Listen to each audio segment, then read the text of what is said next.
people in this area saw this craft last night. So if that craft was here last night, if that craft left the traces, our guides on the bottom are collecting those traces now and bringing them up to the surface, and we're going to see these traces be tested.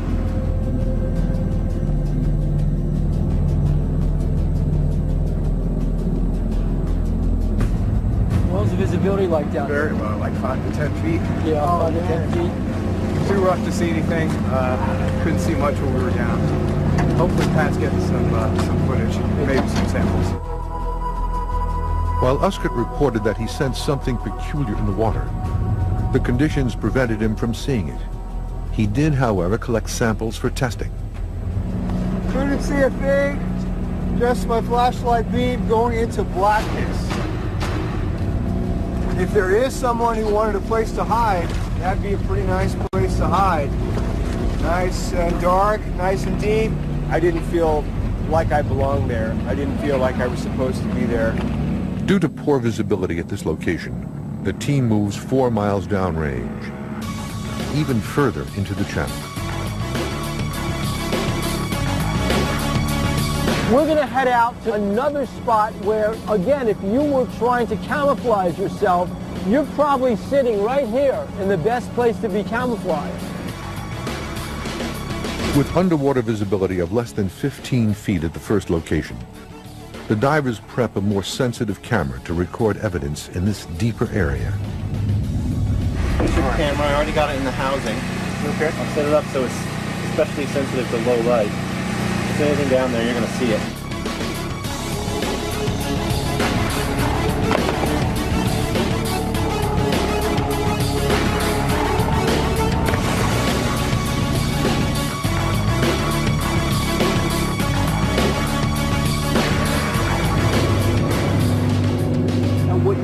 They're taking samples from the bottom of the ocean bed, and they're going to be testing these for radioactive traces and chemical traces.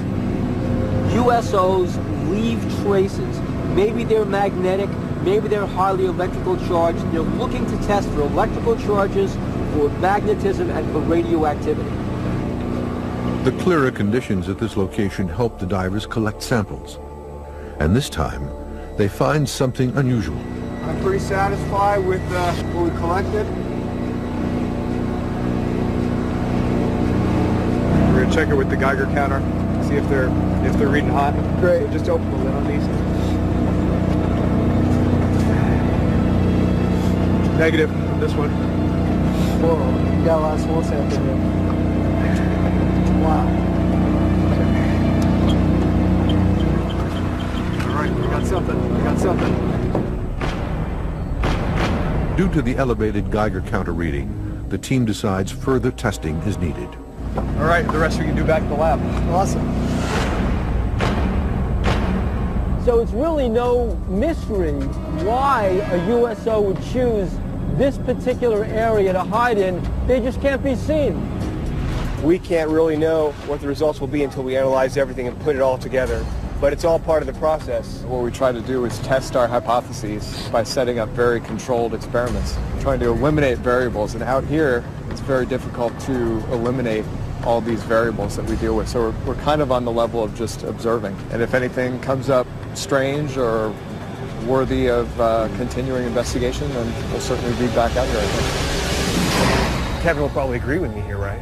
There's a good probability that they're down there. If you're going to find anything, you got to look. Further testing on the USO sample proved inconclusive. However, due to the initial positive result on sample number 2, a more comprehensive USO dive is planned for the fall of 2006. We got to go back.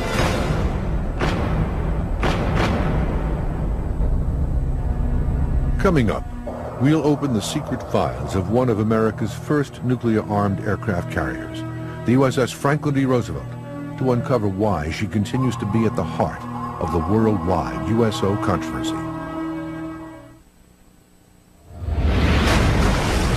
Of the U.S. Navy's many great technical achievements after World War II, few surpassed the dramatic might, power, and capabilities of its Midway-class carrier, the USS Franklin D. Roosevelt.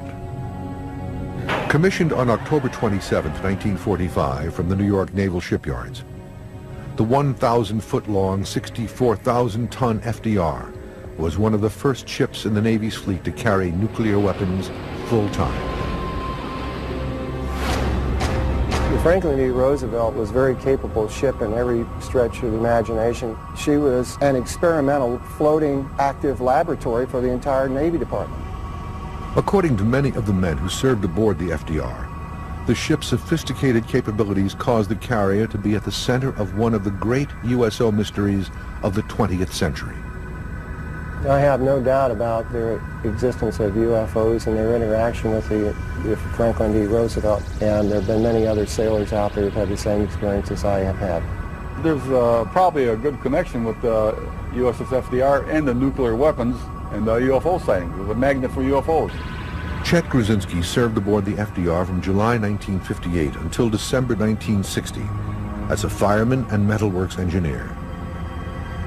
He says his harrowing close-range encounter with a large USO-like object in September 1958 off Guantanamo Bay, Cuba, has distressed him ever since. He tells his story on camera for the first time. We're down below decks this evening between 8 and 9 o'clock. It was dark outside. A bunch of men come running up the ladder from the engine. My buddy then said, "Hey, Red, why don't you go up there and see what's going on?" So I followed those men all the way up the ladder, up to the hangar deck, all the way up to the flight deck. Gruzinski witnessed a cigar-shaped UFO traveling at an incredible speed toward the FDR. He also comments that the object made no sound and maneuvered unlike any man-made aircraft. We had no air operations going on. The flight deck was quiet up there. And this thing just came right at us, and I could see what the light was when it came at our ship. It was a row of windows with figures inside, and they got close enough I could feel the heat on my face and those figures looking at us through those windows. And the impression I got that those figures were looking at us were not human beings. And then this thing turned like a bright red-orange color, and I could see the shape of it. It was a cigar shape when it turned colors, and then it just took right off like that. Gruzinski further reports that this bright USO-like craft rose from the water and remained relatively silent over this 45-second event before flying away. Approximately 25 of the shipmates reportedly witnessed this event as well. Most, he says, were quickly transferred off the FDR. Even more curious, he alleges that within hours, the ship's logbook was altered. When I got the deck log, a lot of things are blackened out on the logbooks. There's nothing in there. And the witness was trashing off the ship, and they probably, I imagine they must have had to sign some papers to say something about it, but I never had to sign anything like that, maybe because I didn't say that much about it, you know. After almost 50 years, his search for answers about what really happened that night continues. I'm still trying to find these men on the flight deck. I didn't have to sign the papers. I wasn't transferred off the ship. I got a lot of whys. What happened? Why? That's what it is. That's why I've been spending all these years of research on it. But Gruzinski is not alone in his belief that he witnessed a UFO while serving aboard the FDR. A second FDR veteran, Harry Jordan, served aboard the FDR from 1962 until 1965 as Seaman First Class. His rating as a radar operator put him in charge of one of the world's most advanced and sensitive radar systems. She also had the capability of jamming rockets, intercontinental ballistic missiles, and even break through some of the countermeasures being put upon us by Soviet bloc countries. While on duty in 1963, Jordan says he became part of another significant USO event aboard the ship that has remained secret until now. And the Roosevelt definitely attracted UFOs because of all of the technical equipment and all of the armaments that she had, and also nuclear weapons. Jordan agreed to tell his mysterious and alarming story of possible USO contact for the first time. I do remember the incident and the details of it because it just stays with you when you've gone through this.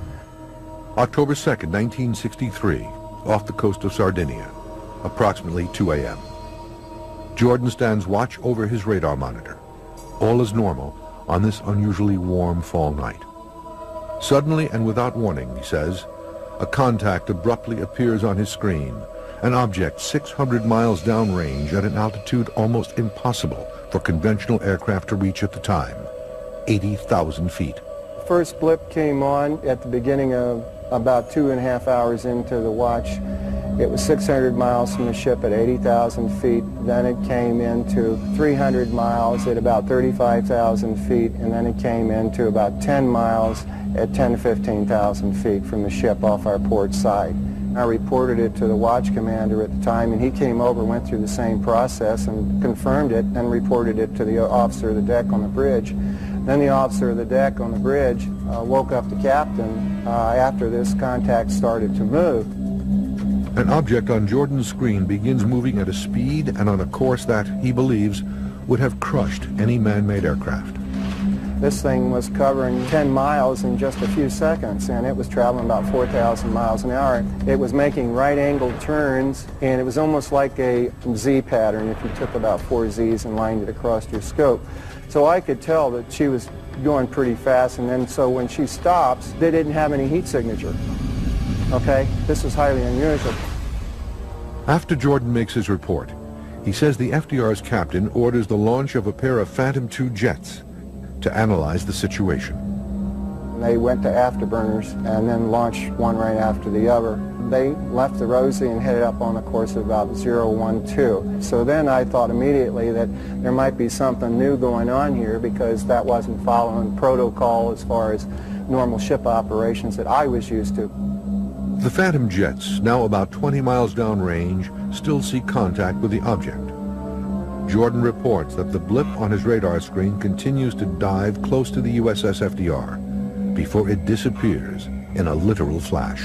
It's being recorded on the view board up on the right-hand side in CIC, and then the contact winked out about 20, 30 seconds after and I could hear one of the pilots say, "What the?" That's all I heard. Moments later, he says, as quickly as it disappeared, the target returns, but now it's bigger and closer.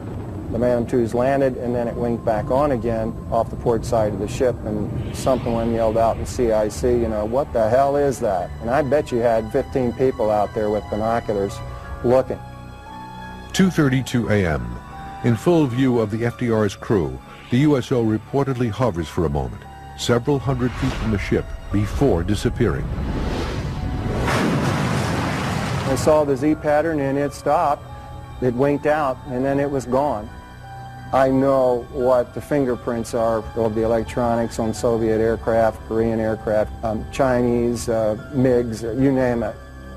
If it had been a meteor, it would have burned up in the atmosphere, and I have seen meteors streak across the scope, but it only happens in about 2 or 3 seconds. I mean, it's gone. 2:36 a.m. Jordan records the event in his logbook as a UFO incident. Seconds later, he says his commanding officer bursts in. "Jordan, what did you put in your log?" And I had UFO in there, and I had the contact number at the time. I held it up in front of the commander, and he says, "You can take that out." My commander acknowledged to me in not so many terms that, "Yeah, Jordan, that's what it was, but no, Jordan, nobody else is to know." Period. I had too much respect for him and the Navy to say anything about it for over 20 years. This was an historical moment for the United States Navy, and it was left out of the logs. As astonishing as these mysterious first-hand encounters aboard the FDR might be, they are far from the only ones. During her unusually brief 32-year commission, the FDR will host at least a half-dozen similar events. The FDR seemed to have been attractive to USOs. She certainly saw a lot of them. Coming up, the 1952 NATO mission Operation Mainbrace is rocked by continuous UFO and USO reports. The lead ship, the USS FDR. Wallace Litwin took photos of the flying disc going over the USS FDR in Operation Mainbrace. And I've interviewed 3 people separately who have been on the FDR where large UFOs have been seen over the ship, observing it, making its presence known, and at times interfering with what appears to be some of the electronics on the ship. The Franklin Delano Roosevelt was the first aircraft carrier to carry nuclear weapons. and UFOs seem to be drawn to anything that's nuclear related. The first instance of this occurring was in the North Sea off England on NATO operations. September 1952. NATO initiates Operation Mainbrace, the first cooperative multilateral maneuvers since the war. The FDR was part of a NATO fleet exercise off Denmark called Operation Mainbrace. The FDR and the RAF and British aircraft carriers were witnesses to one of the most incredible multiple USO sightings in history. The Ministry of Defense in the UK actually wrote it up as a USO sighting. The exercise involves 200 ships, 1,000 planes, and over 80,000 men from its member nations in the waters near Denmark. As one of the largest and most advanced ships of the time, the USS FDR leads the way. She was part of a task force that was sealing off the Russian submarine access through the North Sea into the Atlantic. Extremely important, because what if there had been a USO base underneath the North Sea in that area north of Europe? We were surveilling them, they were surveilling us. September 13th, 1952. The Danish destroyer Willemoes is in the Baltic Sea north of Bornholm Island. Lieutenant Commander Schmidt-Jensen and several crew members reportedly see a luminous triangular-shaped object moving at high speeds above the water, in close proximity to the main fleet. The bluish object travels westward, then suddenly turns southeast, directly toward the FDR. Over the next week, there are several more sightings, stretching from Denmark back to the Air Operations Command bases in Scotland. September 20th, 1952, 7:30 p.m. 3 Danish officers reportedly observe a shiny disc-shaped object rise from the water and pass over them, again headed toward the NATO fleet and the FDR. The fast-moving metallic UFO heads east and disappears into the cloud layer. September 21st, 1952. Less than 24 hours later, 6 British pilots above the North Sea spot a shiny spherical object rising from the water and stealthily approach the fleet's location. They reportedly give chase, but the swift-moving object evades their pursuit. FDR veteran Jordan says that he spoke to a witness over 40 years ago. They had a sonar contact from 3 or 4 destroyers, and they couldn't figure out what the hell it was because it was moving with them, and the damn thing was like a quarter mile wide, and it came up out of the water, and when it did, it dinged one of the ships, and that was later reported as a collision between 2 destroyers. And he says that's not what happened, because he went up and he said this damn thing came up out of the water and flew up. According to reports, all of these sightings share a similar eerie trait.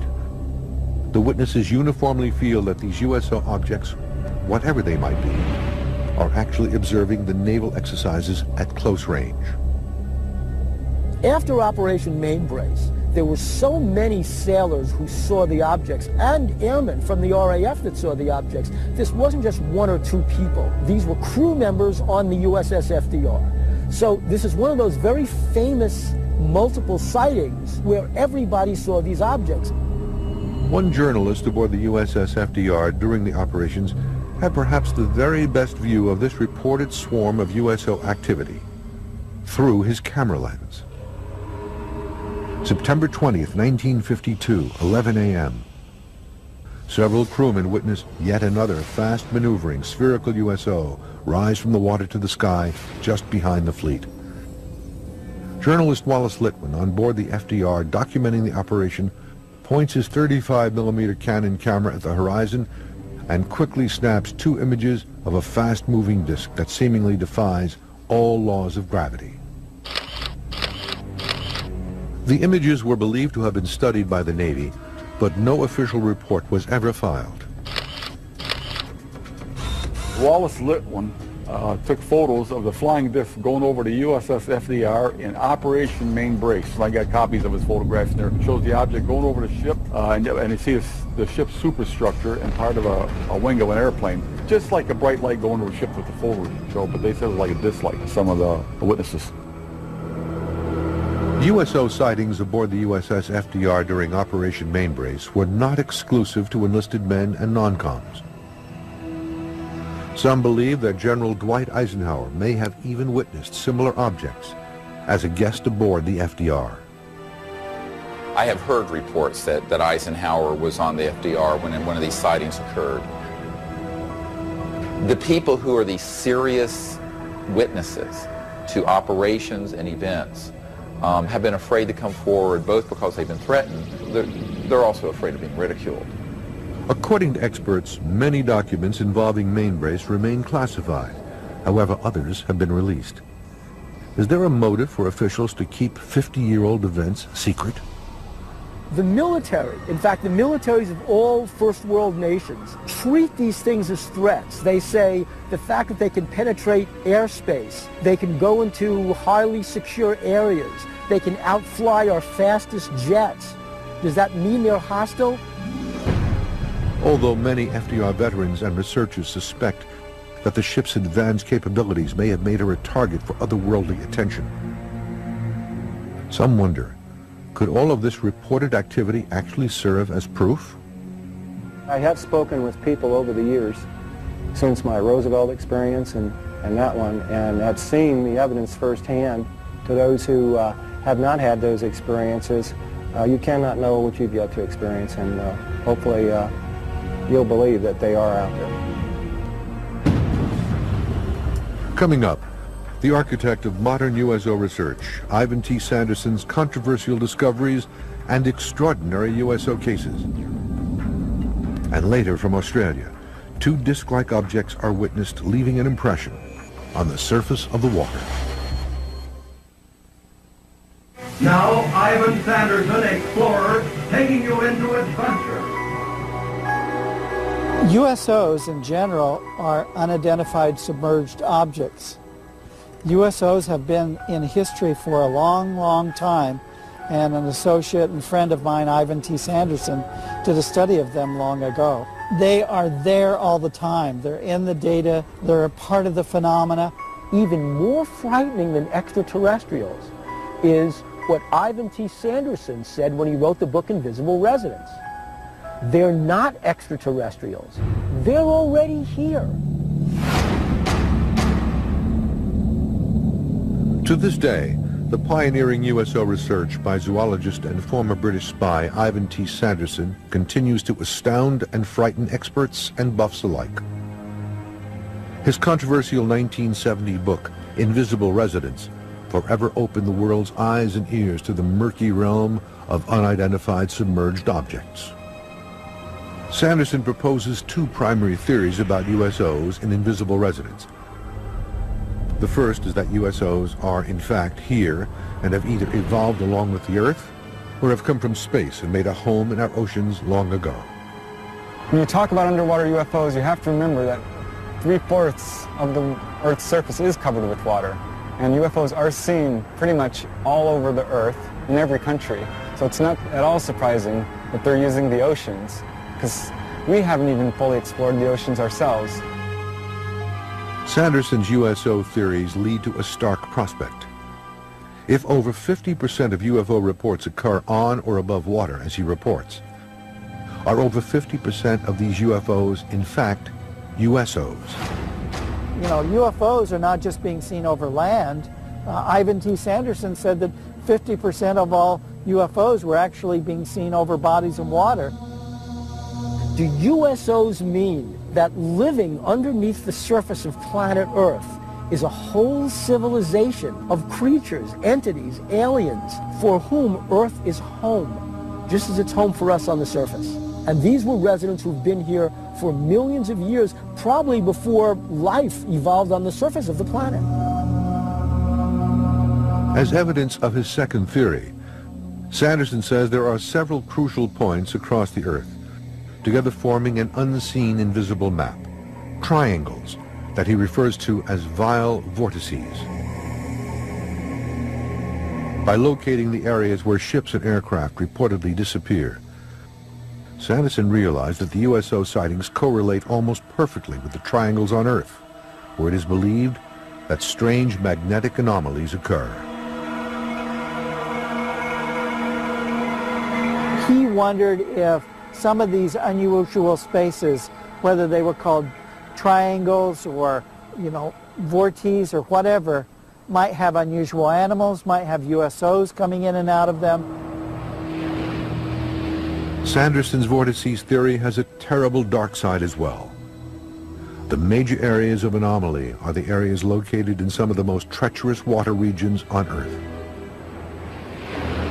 Ivan Sanderson did a latitudinal study and found out that there is a line around the planet in which geographic north and magnetic north merge. And these are areas that have a great deal of lost vessels, lost planes, and manifestations of objects.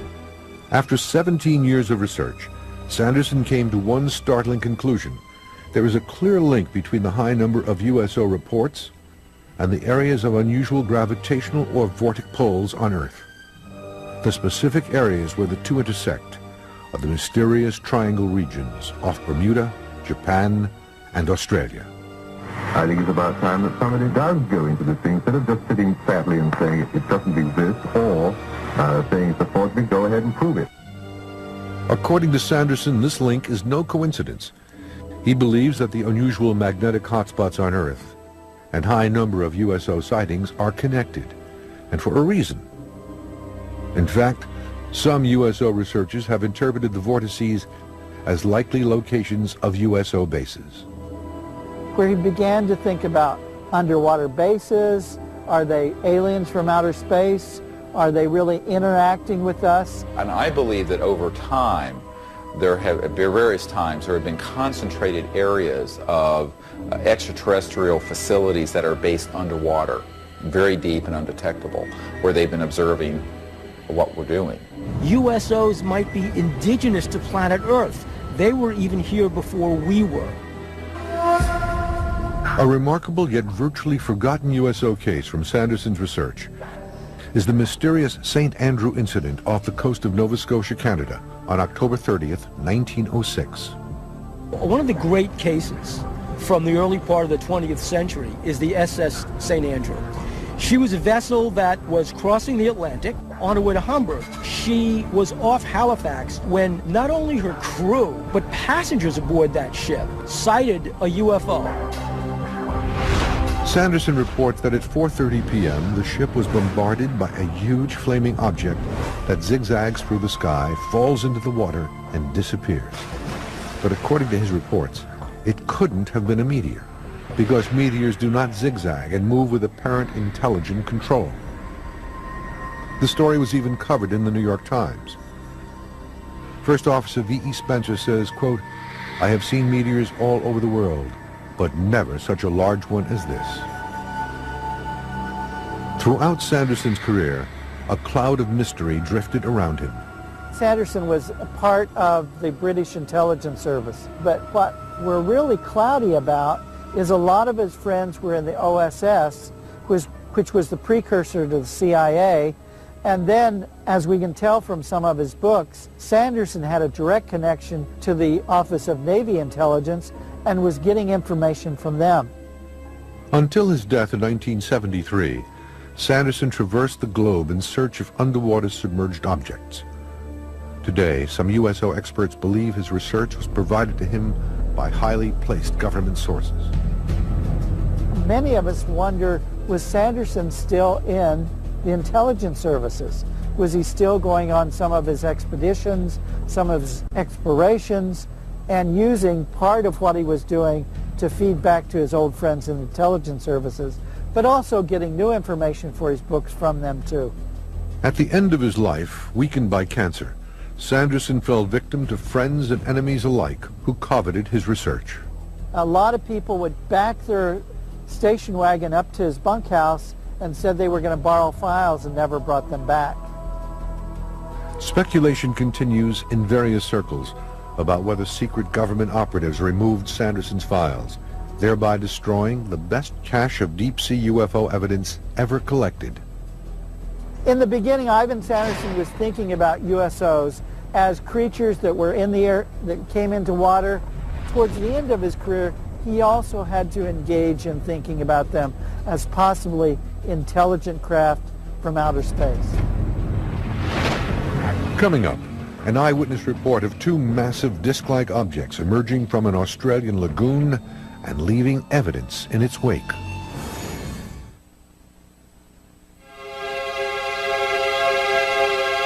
According to experts, one of the most impressive traits of USOs is their ability to affect, change, and displace the surface of the water, in much the same way that UFOs in our skies reportedly generate similar crop circles on land.